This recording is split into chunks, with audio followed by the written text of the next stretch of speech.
கண்ணீரை துடைக்கும் கரங்கள் சபை வழங்கும் கருணையின் நேரம்.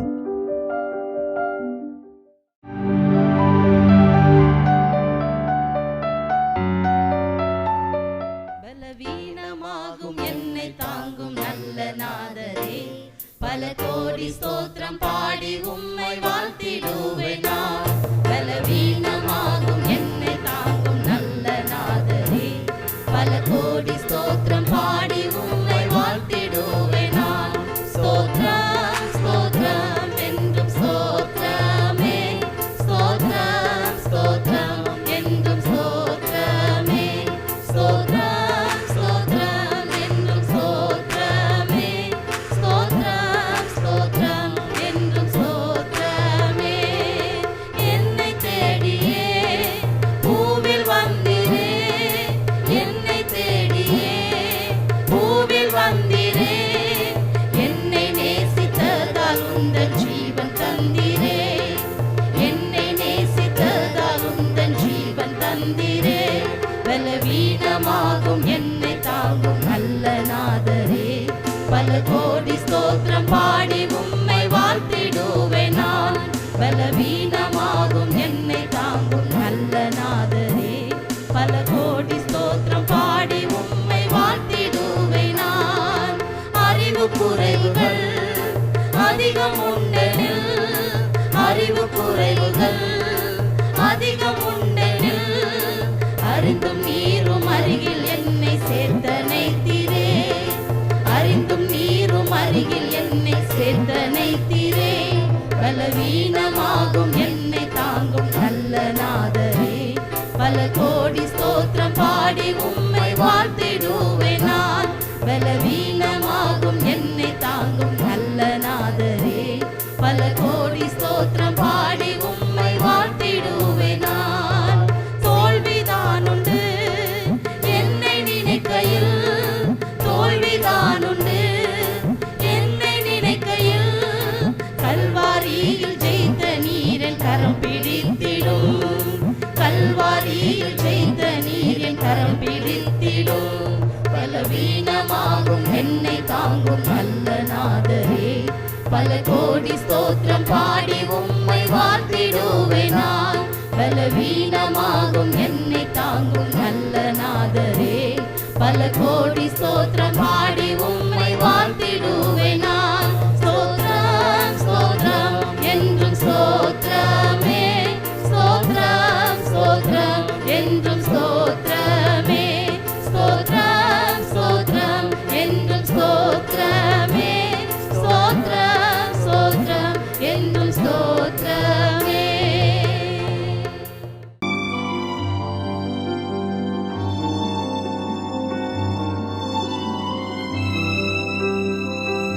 தேவ செய்தி பாஸ்டர் ஜெபராணி சாமுவேல் அவர்கள். கர்த்தருக்கு ஸ்தோத்திரம். இந்த நாளில் இந்த 2026 ஆண்டில் ஆண்டவர் உங்களுக்கு கர்த்தருடைய வார்த்தையை கொடுக்க முடியும். இந்த நேரத்தை தந்த தேவனுக்கு நன்றி செலுத்துகிறேன். கர்த்தர் உங்களை மென்மேலும் ஆசீர்வதிப்பார். இந்த வார்த்தையை கேட்குற உங்கள் ஒவ்வொருடைய வாழ்க்கையிலும் கர்த்தர் அற்புதத்தை செய்ய போகிறார். இந்த உலகத்திற்கு பாடு, கஷ்டம், தரித்திரம் எல்லாவற்றையும் மாற்றும்படியாக தான் அவர் இந்த உலகத்துக்கு வந்தார். அது குறித்து தான் நான் வார்த்தையை உங்களுக்கு கொடுக்க வந்திருக்கிறேன். கர்த்தர் உங்களை ஆசீர்வதிப்பாராக. வேதத்தில் நம்ம வாசிக்கும்போது நாம் ஐஸ்வர்யவான்கள் ஆகும்படி அவர் தரித்திரனானார்.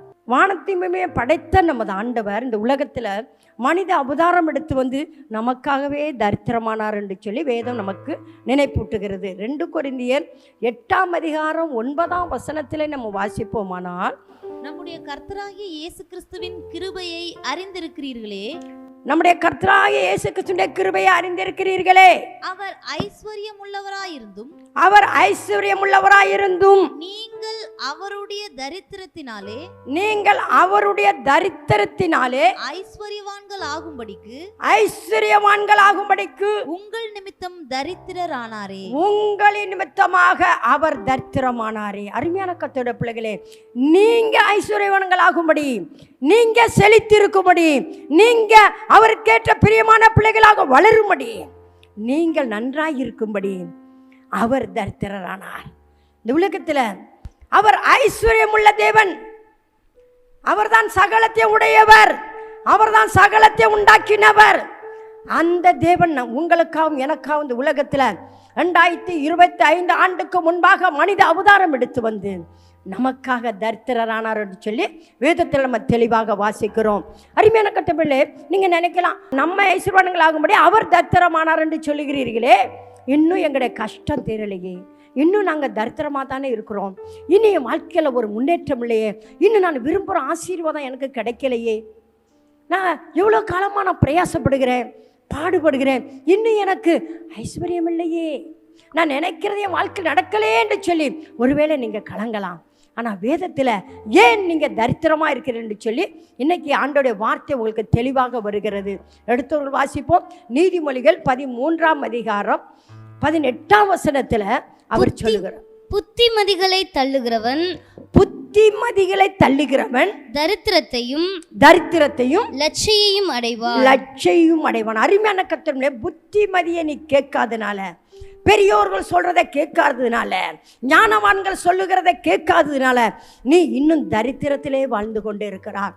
வேதத்தில் நம்ம வாசிக்கும் போது தாவீது மரித்ததுக்கு அப்புறம் சாலமோன் ராஜாவாகிறான். சாலமோன் மரித்தவுடனே அவருடைய மகன் ரெகொபெயாம் ராஜாவாகிறான். ஆனால் அவனும் முதியோருடைய வார்த்தையை தள்ளுனதுனால அவன் ராஜபாரத்தை இழக்க வேண்டியதாகிடுச்சு. அருமையான கர்த்தருடைய பிள்ளைகளே, முதியோருடைய வார்த்தை உங்களை ஐஸ்வர்யவான்கள் ஆகும். ஆகவே நீங்கள் முதியோருக்கு கீழ்ப்படிய வேண்டும், முதியோர் சொல்லுக்கு கீழ்ப்படிய வேண்டும். உங்களுக்கு அறிவுரை சொல்வார்களானால் உடனே நீங்கள் இவங்க பெரியவங்க, இவங்க சொல்லி தான் நான் கேட்கணுமோ நினைப்பீங்க. இல்லை, நீ அவருடைய வார்த்தையை கேளாதனால தான் இன்னும் நீ தரித்திரத்திலே இருக்கிறார். முதியோருடைய வார்த்தை எவ்வளவு விளையேறப்பட்டது என்பதே உங்களுக்கு தெரியவில்லை. அருமையான கர்த்தருடைய பிள்ளைகளே, இந்த நாளையில் நம்ம முதியோருடைய வார்த்தை கேட்டு ஐஸ்வர்யவான்களா வாழ வேண்டும். அருமையான கர்த்தருடைய பிள்ளைகளே, முதியோருடைய ஆலோசனை தள்ளினதுனால தான் 1 ராஜாக்கள் 12ஆம் அதிகாரம் 8ஆம் வசனத்தை நம்ம வாசிக்கும் போது, முதியோர் தனக்கு சொன்ன ஆலோசனையை அவன் தள்ளிவிட்டு தன்னோடே வளர்ந்து தன் சமூகத்தில் நிற்கிற வாலிபரோட ஆலோசனை பண்ணி அவர்களை நோக்கி உங்களுடைய தகப்பன் எங்கள் மேல் வைத்த நுகத்தை லகுவாக்கும் என்று என்னிடத்தில் சொன்ன இந்த ஜனங்களுக்கு. அருமையான கர்த்தருடைய பிள்ளைகளே, இந்த ரெகொபெயாம் யாருடைய சொல்லுக்கு அவன் செவிசாய்த்தான்? தன்னோடு இந்த வாலிபர்களுடைய சொல்லுக்கு. தன் தகப்பனுடைய சிங்காசனத்தில் வீற்றிருக்கிறவன் தகப்பன் போனதுக்கு அப்புறம் அவன் முதியோருடைய சொல்ல தள்ளிட்டான். ஆகவே அவனுடைய ராஜபாரம் பிடுங்கப்பட்டு விட்டு. அருமையான கர்த்தருடைய பிள்ளைகளே, இந்த நாளில் ஆண்டவர் நமக்கு சொல்லுகிறார், நீ ஆலோசனையை தள்ளுகிறாய். ஆகவே தான் இன்னைக்கு அநேகர் ஆலோசனை தான் இஷ்டப்படி போகணும், தனக்கு தான் எல்லாம் தெரியும், நம்ம நிறைய படிச்சுட்டோம், நம்ம பெரிய பணக்காரங்களாக இருக்கிறோம், எல்லாம் வசதி படைச்சவங்களாக இருக்கிறோம், எல்லாம் நமக்கு தெரியும், நான் சாமர்த்தியசாலியாக இருக்கிறான் என்று சொல்லி நீ கௌரவம் கொண்டு இருக்கிறபடினால் உன் தரித்திரம் உன்னை விட்டு நீங்காது இருக்கிறது. ஆகவே தான் நீ கடனுக்குள்ளாகிறாய். ஏன்னா எனக்கு தான் எல்லாம் தெரியும், யார் சொல்கிறது நான் கேட்க மாட்டேன், எனக்கு எல்லாம் தெரியும் நினைக்கிறதுனால நீ கடனுக்குள்ளாக தள்ளப்படுகிறாய். உன்னோடு உள்ள வாலிபருடைய வார்த்தையை கேட்டதுனால நீ தரித்திரத்தை அடைந்து கொண்டு இருக்கிறாய். அருமையான கர்த்தருடைய பிள்ளைகளே, சிந்திக்க வேண்டியதான இந்த ஆண்டு உனக்கு ஆண்டவர் உனக்கு உரைக்கிறார். நீ ஆலோசனையை தள்ளாது இருப்பாயானால் நிச்சயமா நீ ஐஸ்வர்யவானாக வாழ முடியும். வேதம் வாசிக்கும் போது நீதிமொழிகள் 10ஆம் அதிகாரம் 17ஆம் வசனத்தை வாசிக்கும் போது, புத்திமதிகளை காத்துக் கொள்ளுகிறவன் ஜீவ வழியிலே இருக்கிறான். தண்டனையை வெறுக்கிறவனோ மோசம் போகிறான். பாத்தீங்களா? அருமையான கர்த்தருடைய பிள்ளைகளே, உனக்கு யாராவது கண்டனம் பண்ணி எப்பா நீ செய்யறது தப்புப்பா, இப்படி இருக்கக்கூடாதுப்பான்னு சொல்லி அதை தன்னை அவன் மோசமா விடுவான். ஆனா புத்திமதியை கேட்கிறவன் தான் ஜீவ வழியிலே வர முடியும். அருமையான கர்த்தருடைய பிள்ளைகளே, வேதம் நமக்கு சொல்லுகிறது, நீ எப்படி இருக்கிறாய்? கர்த்தர் நாம மகிமைப்படுவதாக. ஏன் தரித்திரப்பட்டு இருக்கிறாய்? புத்திமதியை நீ தள்ளுறதுனால தான் நீ தரித்திரன் ஆகிட்டாய். இன்று முதல் நீங்க செய்ய முடியுமா?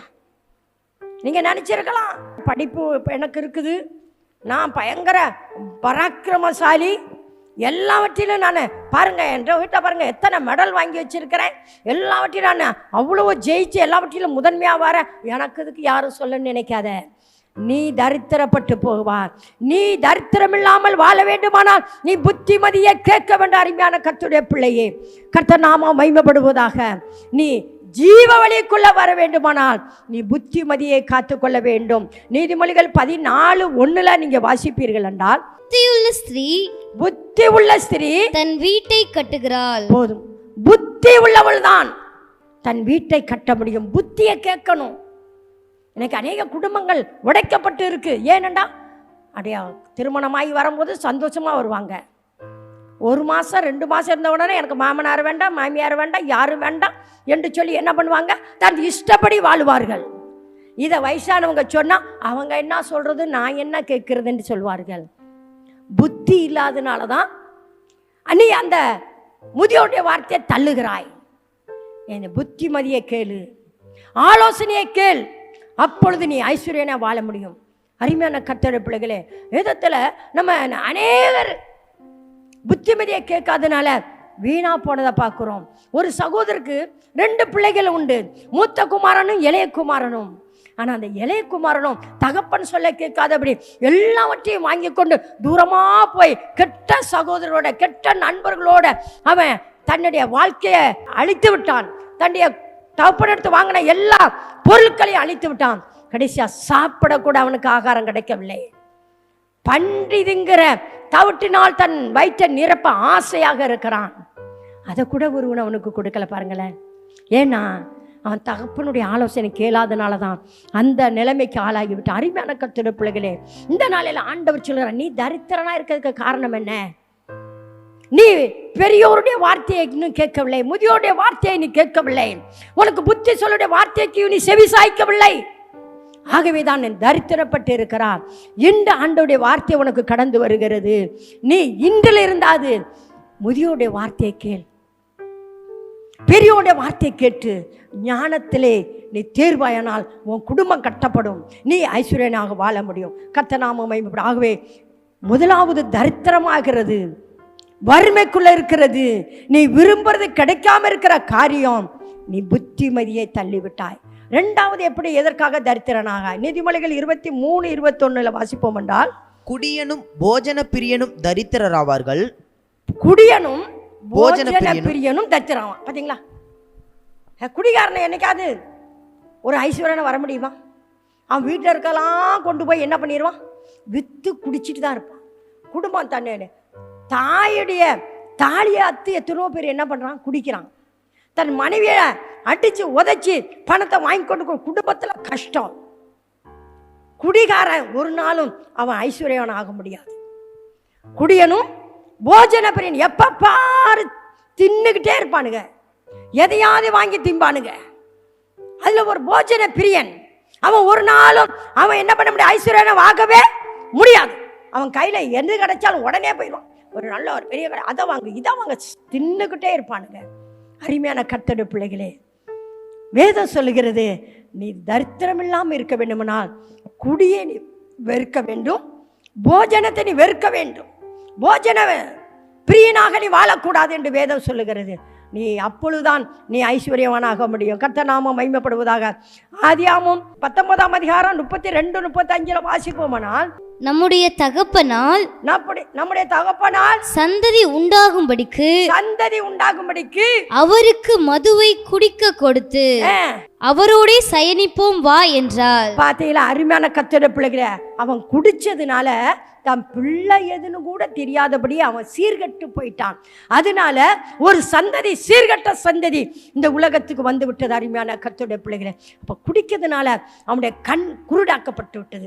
அவன் குடிக்கிறதுனால தன் குடும்பம் கெட்டு போய்விட்டது, சீர்கட்டு போய்விட்டது. மோவாபு சந்ததி என்பதை உண்டாக்கி விட்டது. அந்த மோவாபு சந்ததி தேவ ஆலயத்துக்கு வரக்கூடாது என்று ஆண்டவர் சொல்லிவிட்டார். அருமையான கர்த்தருடைய பிள்ளைகளே, இந்த மனுஷன் குடியினால பாவ சந்ததியை பெற வேண்டியதாகிவிட்டது. ஆகவே வேதம் சொல்லுகிறது, குடியினால தரித்திரனாகி விடாய், குடியினால சீர்கட்டு போய் விடுவாய். கர்த்தர் நாமம் மகிமைப்படுவதாக. ஆகவே ஆண்டவர் சொன்னார், நீ மது குடியாதபடிக்கு எச்சரிக்கையா இருக்க வேண்டும் என்று. லேவியராகமம் 10:9 வாசிப்போமானால், நீ ஆண்டவர் நமக்கு ஒரு எச்சரிப்பை அங்க கொடுக்கிறார். நீயும் உன்னோட கூட உன் குமாரரும் சாகாதிருக்க வேண்டுமானால் ஆசரிப்பு கூடாரத்துக்குள் பிரவேசிக்கிற போது திராட்சை ரசத்தையும் மதுவையும் குடிக்க வேண்டாம். மதுவையும் திராட்சை ரசத்தையும் குடிக்க வேண்டாம், நீ உயிரோடு இருக்க வேண்டுமானால். அருமையான கர்த்தருடைய பிள்ளைகளே, குடியனும் போஜன பிரியனும் தரித்திரம் ஆவார்கள். ஆண்டவர் எச்சரிக்காருல்ல, குடிக்க கூடாது என்று. இன்னைக்கு அநேக குடும்பங்கள் கெட்டு அழிந்து போய் கிடக்க காரணம் குடியினாலதான். குடியினால பாவம் செய்கிறான், குடியினால பிள்ளை எது மனைவி எது என்று தெரியாத அலைகிறான், குடியினால நல்லது எது கெட்டது என்று தெரியாத அலைகிறான், எல்லாவற்றையும் வித்துகிறான், தரித்திரன் ஆகிறான், தெருவில் அலையுது அந்த குடும்பங்கள். அருமையான கர்த்தருடைய பிள்ளைகளே, ஆண்டவர் இன்றைக்கு நமக்கு எச்சரித்து பேசுகிறார். நீ நல்லா இருக்குன்னு தானப்பா நான் தரித்திரனானு, இப்ப நீ உன் செய்கையினாலே நீ தரித்திரப்பட்டு போனாயே, உன் செய்கையை கர்த்தருக்கு ஒப்புவி.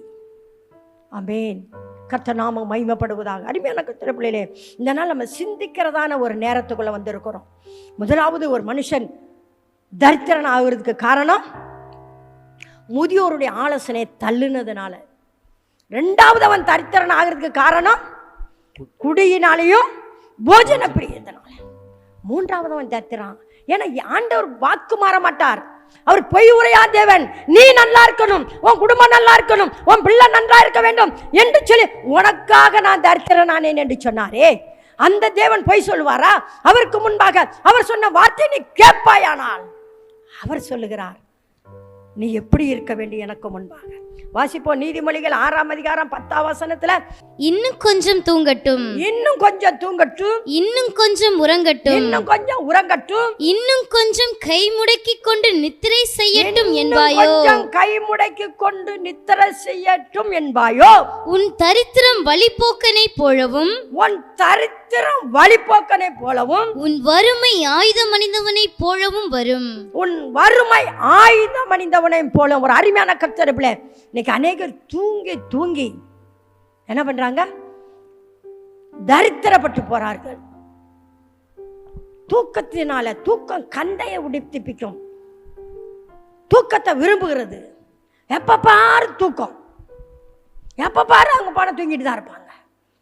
தூக்கத்தை நீ வெறுக்க வேண்டும் என்று வேதம் சொல்கிறது. அருமையான கர்த்தருடைய பிள்ளைகளே, நீ தூக்கத்தை விரும்பினால் வறுமையாய் போவாய், தரித்திரம் தான் உனக்கு வரும். நீ தூங்காத. தூங்குறதுக்கு ஆண்டவர் உனக்கு டைம் கொடுத்திருக்கிறார். எப்ப பாரு எந்த வீட்டுக்கு பகல் நேரமும் படுக்க தூங்குறது, இரவும் தூங்குறது. தூக்க பிரியன் தூக்கத்தினால் திருப்தியாவதே இல்லை. அவனுக்கு ஒரு பிரியம் அதுல இருக்கு பாருங்களேன். ஆனா வேதம் என்ன சொல்லுகிறது? நீ தூக்கம் தரித்திரத்தை கொண்டு வரும் என்று சொல்லுகிறது.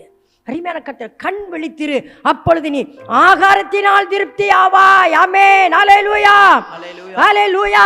அருமையான கர்த்தருடைய பிள்ளைகளே, நம்ம ஆண்டவருடைய வார்த்தை அது ஒரு நாள் அவர் போய் சொல்றது இல்லை.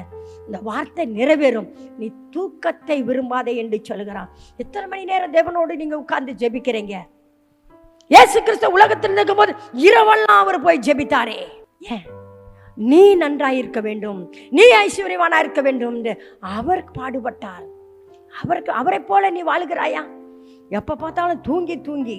ஆண்டவர் சொல்லுகிறார், நீ தூங்காதே. அதே நீதிமொழி 6:6 ஆண்டவர் சொல்லுகிறாரு, ஒரு சத்துவமற்ற ஜந்து இடத்தை ஆண்டவர் நமக்கு காட்டுகிறார்.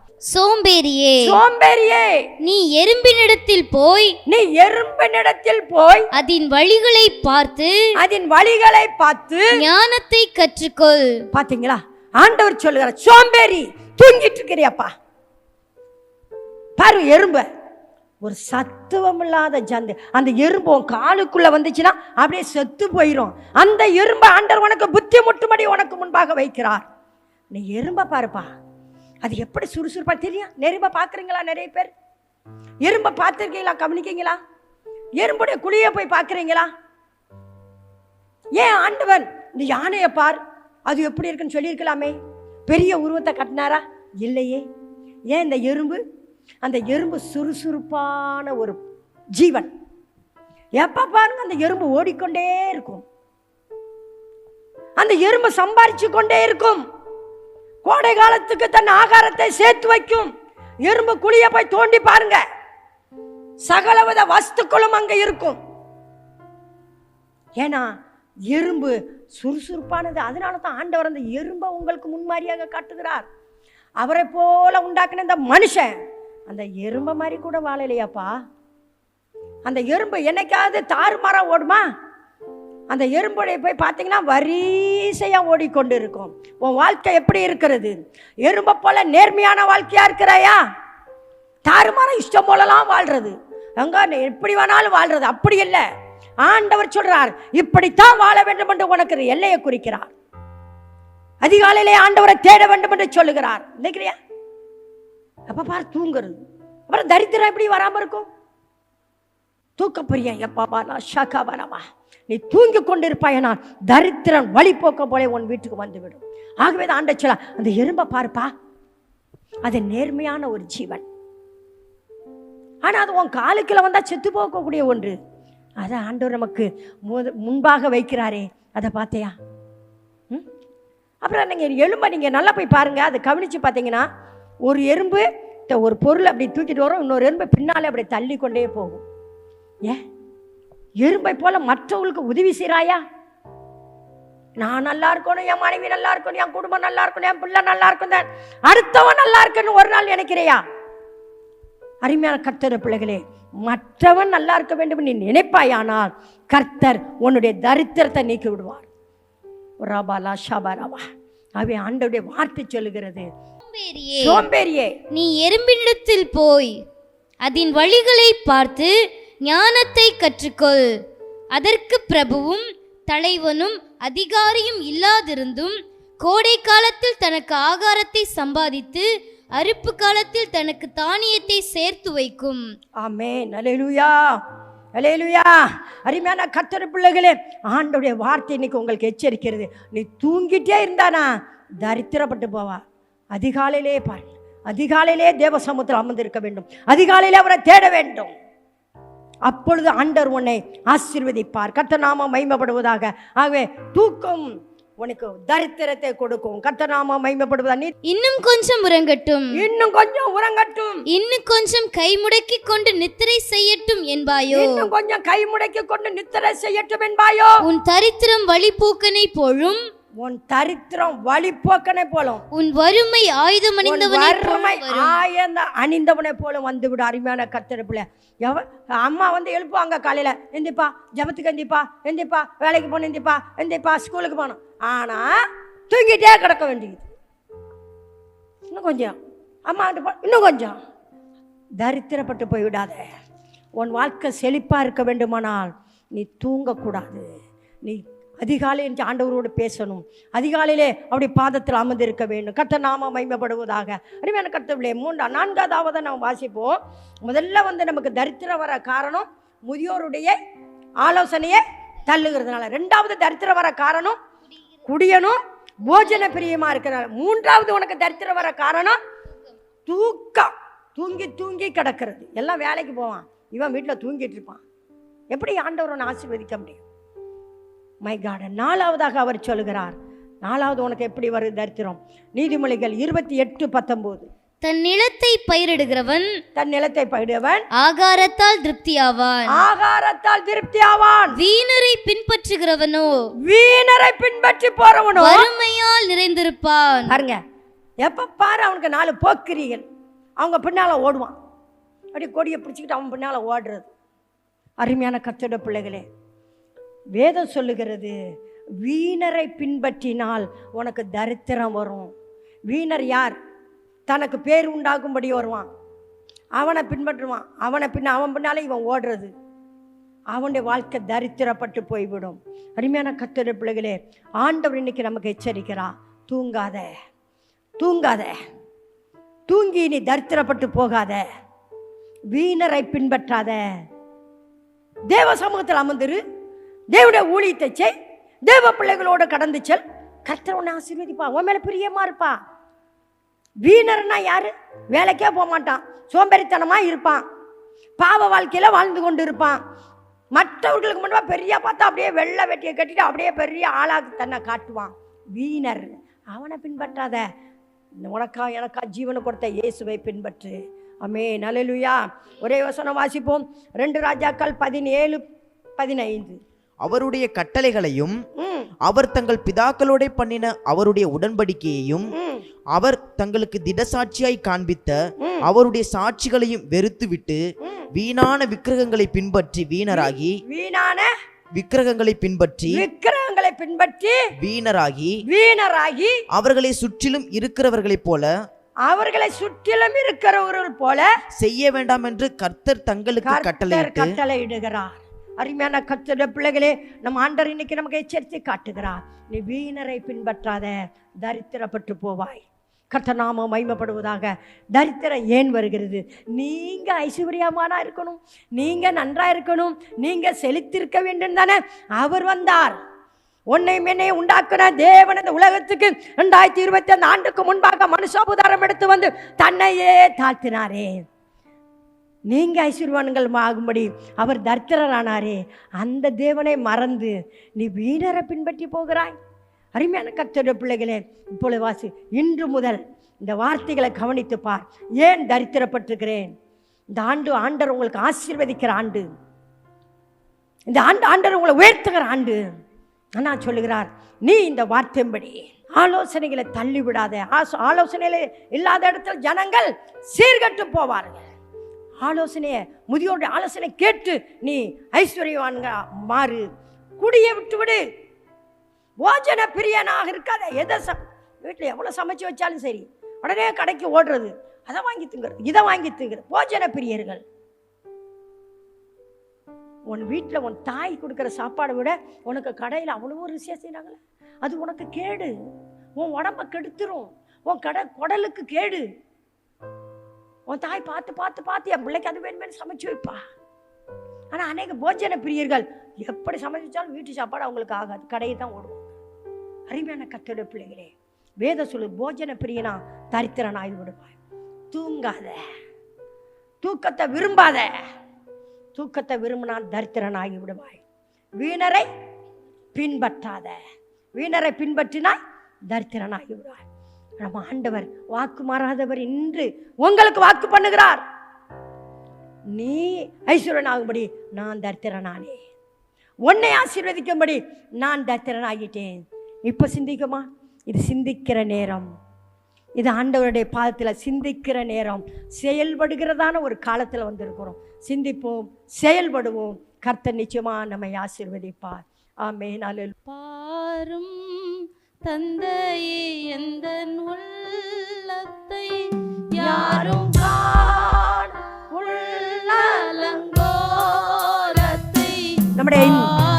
நம்முடைய இருதயத்தை ஆண்டவர்ட்ட கொடுப்போம். அப்பா, என் இருதய போக்கோட எப்படி இருக்குதப்பா? யாரும் காண உள்ளலங்கோலத்தை மனநொந்து மருளுகிறே. பரிசுத்தம் என்றுகிறே. மனம் நொந்து மருளுகிறே. ஆண்டவர்ட்ட நம்ம ஒப்பு கொடுப்போமா? நம்முடைய வாழ்க்கையில கடந்த நாள்ல நம்ம எப்படி இருந்தோம் சிந்திச்சு பார்ப்போமா? ஆமென். ஆண்டவரே, ஸ்தோத்திரிக்கிறோம், துதிக்கிறோம் ஐயா. இந்த வேலையில எங்களை தாழ்த்தி முட கருத்தில் கொடுக்குறப்பா. எங்களை கண்ணோக்கி பாருங்கப்பா, கண்ணோக்கி பாருங்க. உமக்கு பிரியமில்லாத காரியம் கடந்த ஆண்டுல எங்கள் வாழ்க்கையில இருந்துச்சப்பா. இப்பொழுது எல்லாவற்றையும் எங்களிருந்து மாற்றிருங்கப்பா. வார்த்தை கேட்ட ஒவ்வொரு பிள்ளைகளையும் உங்களுடைய கருத்தில் கொடுக்குறப்பா. அவங்களை ஆண்டவருக்கு பிரியமாக இருந்து அவங்களை ஐஸ்வர்யவான்களா இருக்கட்டும் பார்த்துருக்கிறோம். உங்களுடைய வார்த்தை கேட்கிறவங்களை ஐஸ்வர்யவான்கள் ஆகும்படி நீங்கள் தரித்திரானீங்களப்பா. இன்னைக்கு நீங்கள் சொன்ன ஆலோசனை கேட்டு அவர்கள் தரித்திரம் இல்லாமல் ஐஸ்வர்யவான்களாக வாழ கிருபை செய்யுங்க. வார்த்தை கேட்ட ஒவ்வொரு பிள்ளைகளையும் பிதா குமாரன் பரிசுத்தாவி நாமத்தில் ஆசீர்வதிக்கிறேன். பாதுகாத்துக்கோங்க. எல்லாவற்றையும் இயேசுவின் நாமத்தில் கொடுவோம் நல்ல பிதாவே. ஆமென். மேலும் விவரங்களுக்கும் உங்கள் ஜெப தேவைகளுக்கும் தொடர்பு கொள்ள கண்ணீரை துடைக்கும் கரங்கள் சபை 37A கல்லமேட்டு தெரு, கள்ளக்குடி, டால்மியாபுரம், திருச்சி மாவட்டம். செல்போன் எண்கள் 9778189982 மற்றும் 9842050930.